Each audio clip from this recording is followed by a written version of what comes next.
नमस्कार दोस्तों, आज के हमारे इस वीडियो में हम आपके लिए संतोषी माता के व्रत की दूसरी कहानी लेकर आए हैं। एक समय की बात है, किसी नगर में एक राजा और रानी थे। उनके 2 बेटियां थीं। राजा ने अपनी दोनों बेटियों को तैराकी, तीरंदाजी, घुड़सवारी आदि सभी प्रकार की शिक्षा दी थी।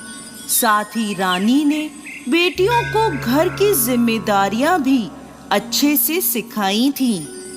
बड़ी बेटी चंपा और छोटी बेटी रूपमती थी। चंपा थोड़ी सांवली थी, जबकि रूपमती नाम के समान रूपवान थी। रानी माँ हर शुक्रवार को पूरी विधि विधान से व्रत करती थी।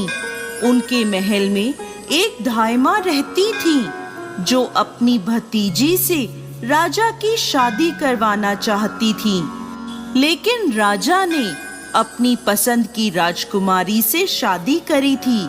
इसलिए वो रानी माँ से चिढ़ती थी और हर समय सबके रानी माँ के खिलाफ कान भरती रहती थी।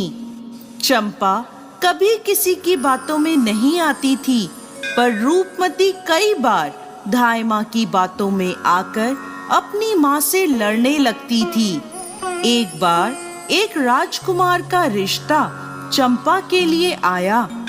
राजा ने धूमधाम से चंपा की शादी कर दी और उस राजकुमार को घर जवाई बनाकर रख लिया। शादी के बाद रानी माँ ने चंपा को भी शुक्रवार को संतोषी माता का व्रत करवा दिया। अब हर शुक्रवार दोनों माँ बेटी व्रत करने लगी।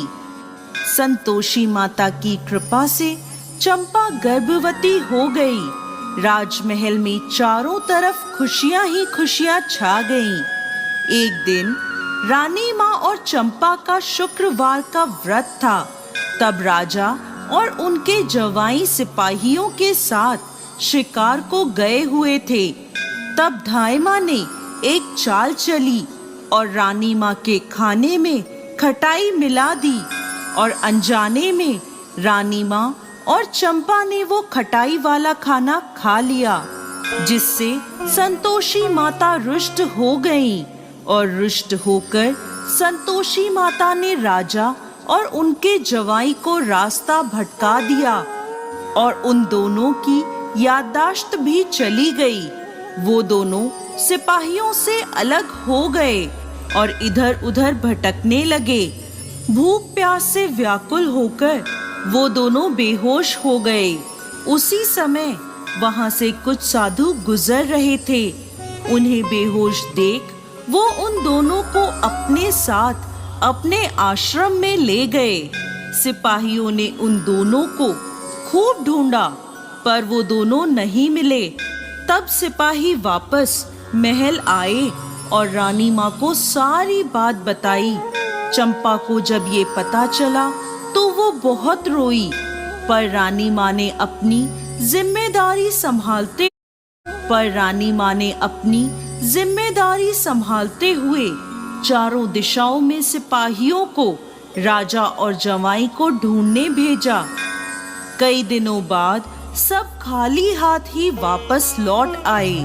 तब रानी माँ ने बड़ी बेटी चंपा को राज्यभार सौंप दिया और राजगद्दी पर बिठाया।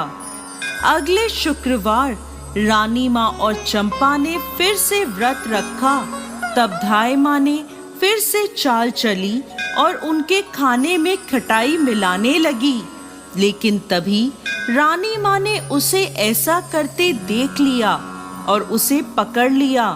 पूछने पर धायमा ने सारी बात बता दी कि उसने पहले भी खाने में खटाई मिलाई है। तब रानी माँ ने उसे कारागृह में डलवा दिया। अब रानी माँ और चंपा ने संतोषी माता से प्रार्थना करी, हे माँ संतोषी, आप हम सबकी माता हैं और हम आपके बच्चे हैं।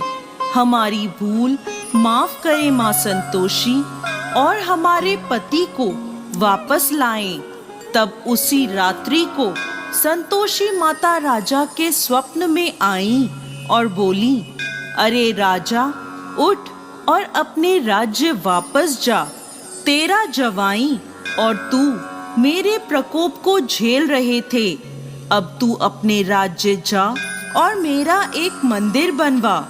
दूसरे दिन राजा और उसका जवाई सभी साधु संतों का शुक्रिया करते हैं और उन्हें प्रणाम कर अपने राज्य की ओर लौट जाते हैं और पूरे राज्य को संतोषी माता की महिमा बताते हुए संतोषी माता का एक भव्य मंदिर बनवाया।